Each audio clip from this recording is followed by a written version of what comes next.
একটা নাম দিতে পারি, ফুল নেম, যে ইতে হলে এন মিল, ইতে এন মিল, বিতে 12 ডায়া 12। এখন আমার দিতে হবে কি ফিড রেট দিতে হবে।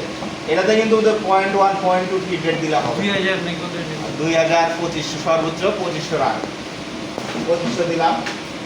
স্পিন্ডল স্পিড আমি টুলের ক্ষেত্রে স্পিন্ডল স্পিড লেখা দিছিলাম আপনাদের, ওইটা দেখা দেখা দিবে। স্যার গাড়ি হিসাব করে যেটা, হ্যাঁ গাই অনুযায়ী আমি টুলের ইয়ে দিছিলাম আর কি, লেখা দিছিলাম। বেবি এর কাছে আছে, মোজাইকের কাছে আছে। প্লাঞ্জ রেটটা হলো আমার টুল হোম পজিশন থেকে মেটালের কতটুকু উপর থেকে আমার এই ফিট রেট অনুযায়ী নামবে, বুঝছেন? এটা আমরা যখন প্রোগ্রাম জায়গায় রানিং করবো ওখানেও দেখা যাবে। এটা নরমালি 20 রাখবেন। সেটা নেই আমরা যে এই রিটেক রাখি বা কোনো যদি শুরু হবে এরকম রাখি, না না রিটেক না, যে থেকে শুরু করব আর কি ওটা। এটা হলো টুল হোম থেকে এসে কতটুকু মেটালের উপর থেকে 2500 ফিট রেট অনুযায়ী নামবে। এই দুটা যে কোনো মেটালের ক্ষেত্রে যে কোনো প্রোগ্রামিং এর ক্ষেত্রে সেম রাখবেন। 20 খালি হ্যাঁ যে রেট হ্যাঁ, এটা কম হতে পারে, এটা আপনি কমও দিতে পারেন বা মেশিনের ওখানে কম বেশি করতে পারেন, কিন্তু এর স্পিন্ডল স্পিডটা টুলের টাইম অনুযায়ী কম বেশি হবে। এই স্পিন্ডল স্পিড এই দুটো এক রাখলেও কোনো সমস্যা নেই, এই দুটো এক রাখলেও কোনো সমস্যা নেই, বুঝছেন? এরপর আমরা কি করবো, টুলের টা অন করবো।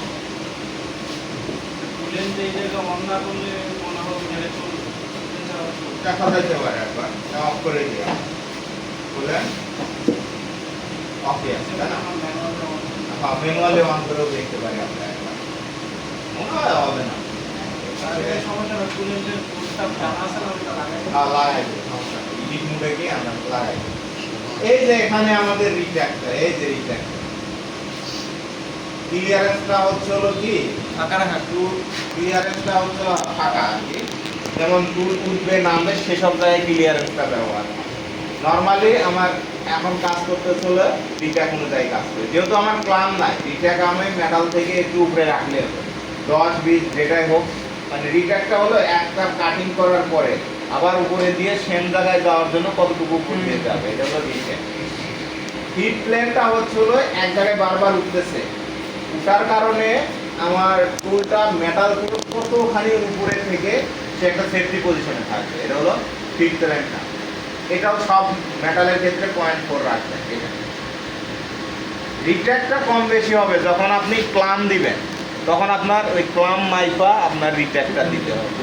কত রুজের বাড়ি না এখানে ফিট প্লেনটা সব সময় 0.4 0.5 রাখবেন, 0.4 রাখবেন। আর সেফটি প্লেস যে থাকবে এটা হ্যাঁ, আর এখানে ফিড রেটটা 2500 প্লাস রেট 20 রাখার চেষ্টা করবেন। এটা কম বেশি হবে, আর এখানে এই রিট্র্যাক্টটা কম বেশি হবে। বেসিক এর ক্ষেত্রে হ্যাঁ বলেন। 0.4 দিছেন এটা। হ্যাঁ 0.4 0.4। আচ্ছা, আমাদের তো ফেসিং এর ক্ষেত্রে কোনো মেটাল রেখে যাওয়া সম্ভব না। মানে দরকার নাই। এটা হলো স্টপ টু লিড, এটাও আমাদের হচ্ছে ফিনিশিং করতে চাইলে কারণ অনেক বেশি রাফ হবে। ফিনিশিং এই টুল দিয়েই করা যাবে। একটু ফিড রেটটা কমায় দিলে আমার ওটাই ফিনিশিং দেখাই দিব।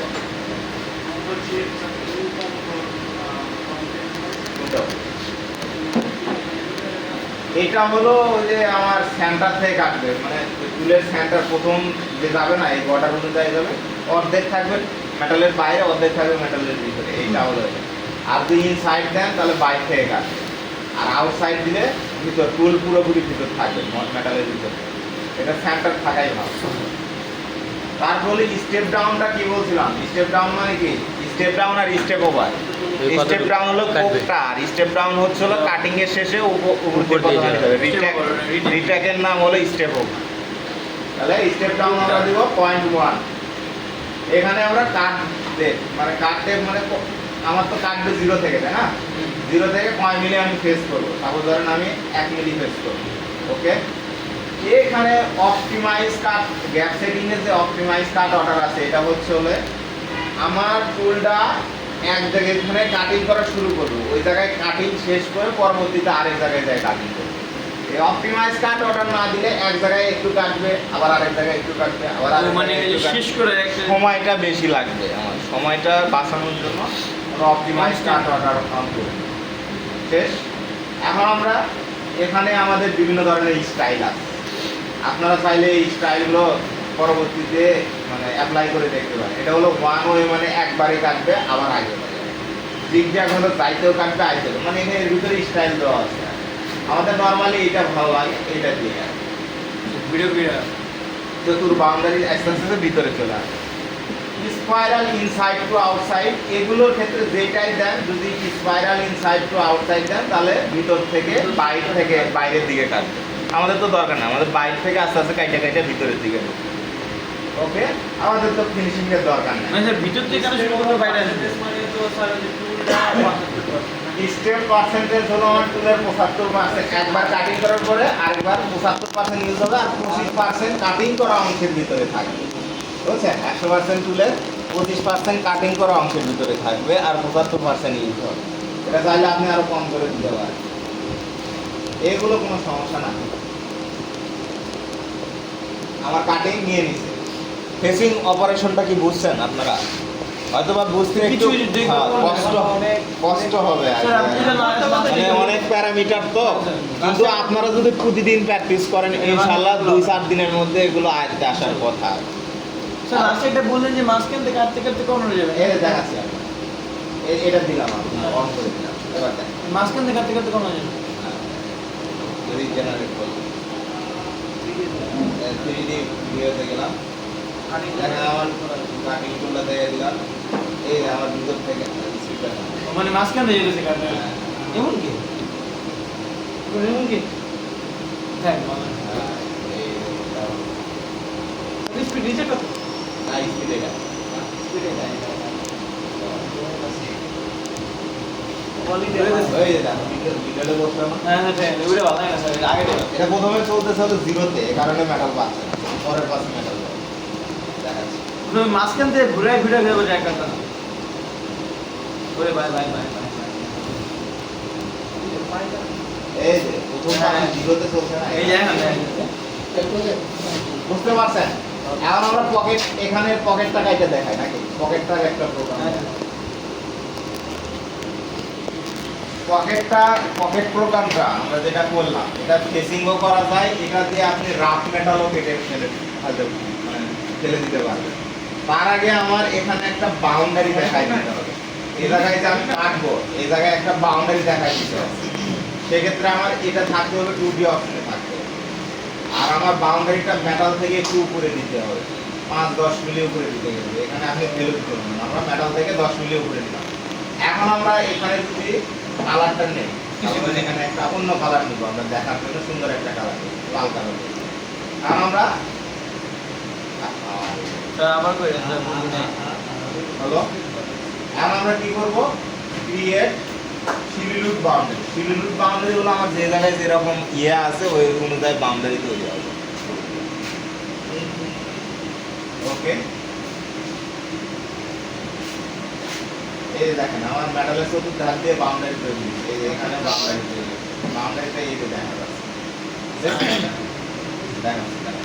উপর থেকে দেখে কেমন এরকম আছে না? আমরা একটা কালার নিলাম, প্রথমে একটা কালার নিলাম, তারপর কোথায় গেলাম, ক্রিয়েট,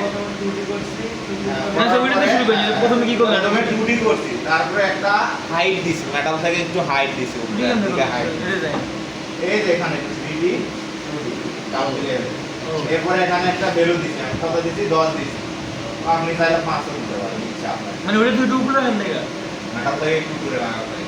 এখন কোথায় যাবো, ক্রিয়েট সিলিলুট বাউন্ডারি, আমরা যে অংশের বাউন্ডারি তৈরি করবো সেটাতে ক্লিক করবো, ইন্টার চাপ দিব।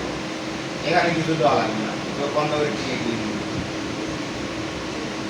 এই যে আমার বাউন্ডারি চলে আসছে। এখন আমরা কাটবে হলে এই বাউন্ডারিতে কাটবে, তাই না? আমরা তো ফেসিং করছি, তাই না?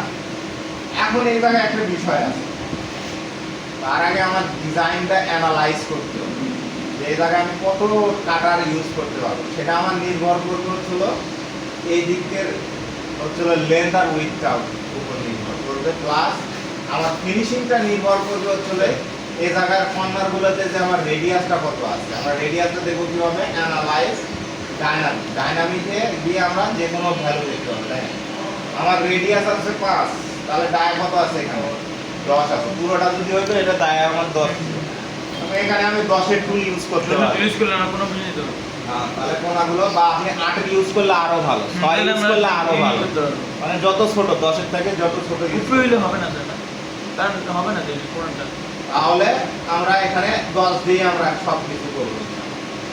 তাহলে আমরা কোথায় যাব এখন? আবার যাবো হচ্ছিল টুল পাতে, তাই না? Surface rough pocket.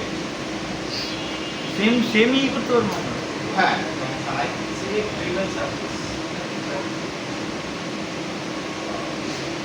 ভুল করছি। এখন ফুল সারফেস দেখাই দিত, তাহলে আমরা কোথায় যাবো? টুল পাথ, সারফেস রাফ, পকেটে গেলাম। এরপরে আমার ফুল সারফেস দেখানোর জন্য হলো ইনভার্স সিলেকশন। এর ভিতরে যা আছে, স্ক্রিনের ভিতরে যা আছে পুরো সিলেকশন হয়ে যাবে। ইনভার্স সিলেকশনে দিলাম, দেখেন আমার পুরো মেটালটাই সিলেক্ট মানে হলুদ হয়ে গেল। ওকে, দেখেন আমার এখানে সারফেস আছে কয়টা? পুরো মেটালের সারফেস আছে 15টা। কন্টেনমেন্ট দিয়ে আমরা কতটুকু কাটবো সেটা দেখাই দিচ্ছি, এক ক্লিকেই দেখাই দিচ্ছি। আমরা ওই বাউন্ডারিটা দেখাই দিচ্ছি। ওকে, ওকে। এখন আমরা কি করবো? আবার টুল তৈরি করবো। টুল তৈরি করতে হবে না? আমরা 10-এর টুলে কাটবো। ক্লিয়ার টুল, ইনমিল। আমাদের 10-এর টুল তৈরি করা আছে, তাহলে আমরা এই টুলের নাম্বার দিব হলো 2 নাম্বার। ওকে, আমাদের টুল তৈরি হয়েছে। এখন আমরা এখানে টুলের নাম বলবো। এখানে টুল দেখা দেখতে পাবো যে আমার 10-এর টুল। এটা কোন ইউজ করি? ওটা টুলের টাই আমার 12। আমরা 10টা ইউজ করবো। এখন আমরা এখানে কত দিব? এনবিল 10। টুলের নাম দিব কত? E10। এখানে আমরা ফিট রেট দিব কত? 2500। টুলের 10-এর টুলের ক্ষেত্রে স্পিড হচ্ছে 4000। তাহলে 100 কি বলছি? 20। এখানে চাইলে আমি টুলের রং করতে পারি, অফ করতে পারি। আমরা অন করলাম, আমাদের কাটবে ভিতরে কাটবে, তাই না? পয়েন্ট 4। এখন আমার ফিনিশিং এর জন্য একটু মেটাল রেখে যাইতো, আমরা 1 পয়েন্ট মেটাল রেখে যাব। পয়েন্ট 1 এটা হচ্ছে x বরাবর রেখে যাবে, y বরাবর রেখে যাবে, z বরাবর রাখবে। মানে একটা দিলে হবে, একটা দিলে একটা দিলে মানে আমার যে কয়টা অ্যাক্সিস আছে সেই কয়টা অ্যাক্সিস অনুযায়ী রেখে যাবে। ওকে, স্টেপ ডাউন দিলাম পয়েন্ট 1। আমার কাটবে কোথায়? 0 থেকে কাটবে না? জি স্যার। 0 থেকে দেখি আমরা z কোঅর্ডিনেট পয়েন্ট, এখানে যাব, এখানে গিয়ে দেখবো আমার ইন পয়েন্ট। ইন পয়েন্ট আমার এই মেটালের ভিতরে চাপ দিয়ে দেখবো নেক্সট স্টেপ -5.0। বুঝতে পারতেছেন? ও ডেপ তুই নিজে নিয়ে নিল। তাহলে কাটলেটটা আরেকবার দেখেন নাকি? অ্যাকচুয়েটে গেলাম, সর্বনিম্ন কাটলেটটা এখানে রাইট বাটন ক্লিক করবে। z coordinate of A point, এটা এখানে চাপ দিবেন। এখানে যদি লাইন না থাকে, যে ইন পয়েন্ট যদি না আসে, এখান থেকে চিহ্ন দিয়ে নিয়ে আসবে। ইন পয়েন্ট মেটালের ভিতরে চাপ দিলাম যেখানে আমার দরকার। ওকে, গ্যাসে কিন্তু অনই আছে, অপটিমাইজ কাট অর্ডার অন আছে, এগুলো সব অনই আছে। তাহলে স্পাইরাল ইনসাইড টু আউটসাইড এর উঠাই দিল। এখানে যতগুলো পাস দরকার অটোমেটিক্যালি ক্যালকুলেশন করে নিয়ে যাবে। এটা এখন আমরা 3D ভিডিও দেখি। আমার মাথায় দিতেছে না, প্রথম একটু মাথার উপর দিয়ে যাবে। তো মাথা সামনে তো যেতেছে না। এটা আমার কয় মিনিট লাগবে এটা দেখার জন্য আমরা যাব হচ্ছে যে টুল পাথ। যে টুলের ইউজ করব সেই টুলের টুল পাথে যাব। এখানে গিয়ে এখানে আমার সময় লাগবে মাত্র 3 মিনিট 46 সেকেন্ড টোটাল টাইম। চাপের কতখানি এটাও দেখা যাবে। 0 থেকে আমার ওই যে 1 পয়েন্ট রাখছি না, মানে 5 থেকে যদি 1 পয়েন্ট বাদ দেয় তাহলে 4.9 হয় না?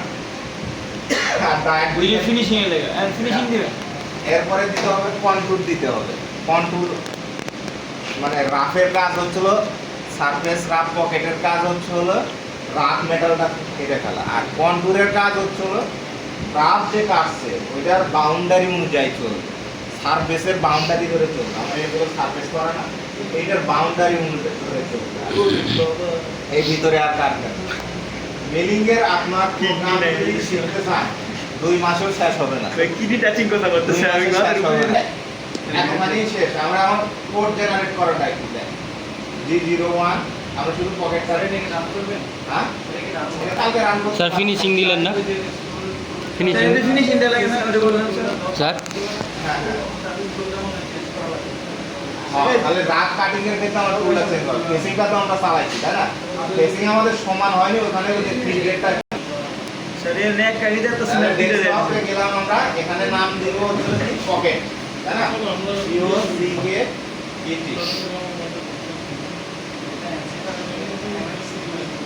এখানে আমার একটা প্রোগ্রামের একটা নাম দিতে হবে। আমার আরো কোনো যদি দিয়ে ওই যে ইয়াতে পাই যাবেন। লাইক কমেন্ট সাবস্ক্রাইব এখানে আমাদের চেঞ্জ করতে হবে আপনাকে। এই যে- লাইক लेके आए ना भैया लाइक लेके आए ना এতখানি class আমার টু চ্যানেলে লাস্টে গিয়ে আমার